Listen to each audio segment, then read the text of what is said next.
கள்ளக்குறிச்சி அரசு மருத்துவமனையில் வலிப்பு நோய் சிகிச்சைக்காக அனுமதிக்கப்பட்ட போது எம்ஆர்ஐ ஸ்கேன் எடுக்க அதிக மயக்க மருந்து கொடுத்ததால் 1.5 வயது குழந்தை இறந்ததாக பெற்றோர்கள் குற்றம் சாட்டியுள்ளனர். மேலும் மயக்க மருந்தை சாப்பிட்ட பிறகு சுயநினைவை இழந்த குழந்தையை பைக்கில் வேறொரு அரசு மருத்துவமனைக்கு மருத்துவர்கள் அனுப்பியதாகவும் பெற்றோர் கண்ணீர் மல்க கூறியுள்ளனர். இதுகுறித்து உரிய விசாரணை நடத்தி தவறு இருந்தால் நடவடிக்கை எடுக்கப்படும் என்றும் மருத்துவமனை முதல்வர் பவானி தெரிவித்துள்ளார்.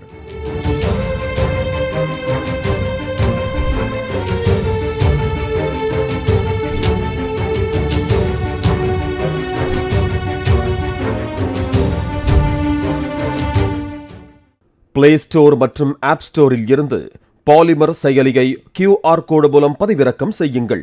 செய்திகளை உடனுக்குடன் பெறுங்கள்.